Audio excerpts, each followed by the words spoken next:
So, unless you've been living under a rock, it has been announced that the Jujutsu Kaisen manga will end on September 30th / 3 chapters from when this video is supposed to go up, and Hunter x Hunter manga will be returning a week after that, and also a few more news, which I will cover in this video, so let's just get right into it.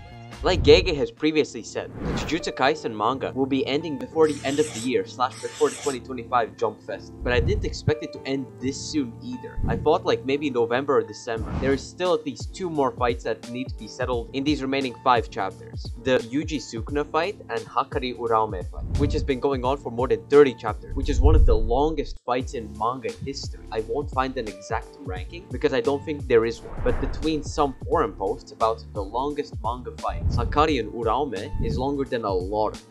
Now Gege hasn't finished this fight, but I have 2 theories why that is. The first is because before each chapter, ain't no one talking about the Hakari Uraume. Everyone really just wants to see the Sukuna fight. Only after chapters releases when people start talking about that fight, and that we have 0 intel about. The second is maybe genuine because Gege doesn't want to have Hakari in that fight. May that be because Hakari is too strong and would throw off the balance of that fight, or because he would just be cannon fodder or whatever else. That's just my thoughts on that. And the Yuji Sukuna fight, I think there really just isn't anyone else to throw in to fight Sukuna. Literally the one character alive that could fight Sukuna apart from Yuji is Mei Mei, but we all know that ain't happening. Literally everyone else has been killed. And scrolling through the list of characters in Jujutsu Kaisen to see if there's anyone potentially strong enough to fight Sukuna, I see literally everyone is dead.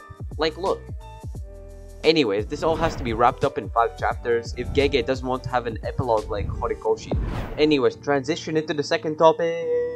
The Hunter x Hunter return. After nearly 2 years, Hunter x Hunter is returning, and judging by his Twitter activity, there's about 11 or 12 chapters to be released. Now, theoretically, 604 days divided by 12 chapters would be 50 days, which means on average, Togashi could do a bi-monthly schedule. Now, I personally don't like this, but maybe Hunter x Hunter fans want a bit better schedule than Black Clover fans. Granted, Black Clover releases chapters every 3 months, but on average, it's usually 2 chapters at once. Now, I know this is ignorant, because Togashi, after he publishes chapters, rests for very long, recovering, and only starts drawing when he is ready, which is fair in my opinion. But if you could do a bi-monthly schedule, let's say the same 21 pages, then I think that would be enough for him to rest, do storyboards, and draw. But whatever he needs is what he gets. I am not complaining. Other than that, I really don't have much to comment on this series because I've only watched the 2011 anime and that's it. Though I am thinking about reading the manga because the anime returning is very improbable because of the manga release schedule, and it would not make much sense of making a season of anime if the next arc isn't even finished yet. At least in my eyes. So transition into the next topic. So there was just a big announcement by Shueisha, and pretty much about all of the one-shots ever released.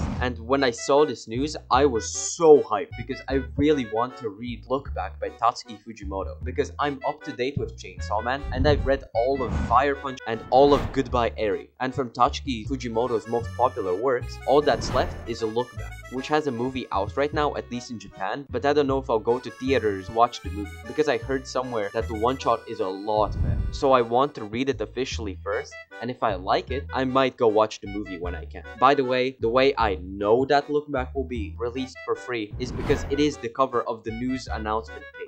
Alright, so far, the only one-shot that has been released is The Deep Sea of Works by Mugisuke. I read the synopsis, but I didn't read the one-shot because it didn't seem interesting. Anyways, transition into the last subject. The last thing to talk about is Black Clover, Jujutsu Kaisen, My Hero Academia, and Bleach mangas winning a Best Fighting Manga award, and the prize being those respective manga authors' next work/sequels to be promoted or something. I honestly didn't understand much by what they meant by that. This could imply that Black Clover is reaching its end, but we all know it's in its final arc. Now, what it means for each series is unknown, but I have a few theories for each. So let's start with the Bleach one. A few years ago, Kubo said something about a future potential Hell arc, and that it would start publishing soon. It's been 3 years since then, so I think for Bleach that's what it means. Not another Burn the Witch thing, but a real sequel.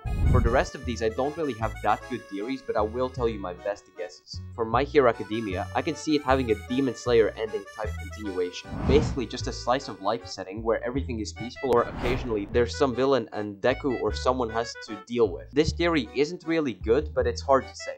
mostly because I haven't read the manga. I'm up to date with the anime though. Next is Black Clover. Now I think this can have a Boruto type continuation, where the MC is married and has a kid, but the kid is the MC. This is really ironic because everyone claims Black Clover is already a Naruto movie, and it's copying the continuation. But I have another sort of similar theory. Instead of a Boruto type continuation, it's a Seven Deadly Sins type continuation. Basically, the MC isn't related to the old MC asked in this situation, but the old MC is still a relevant character later on. Basically, it's a new story, but with some old characters. Now, the final series, JJK. This series is the hardest to predict, mostly because the manga is ending and we don't know what's going to happen. If I had to guess, both Hakari and Yuji will survive, with also Todo, Angel, Mei, and Ino.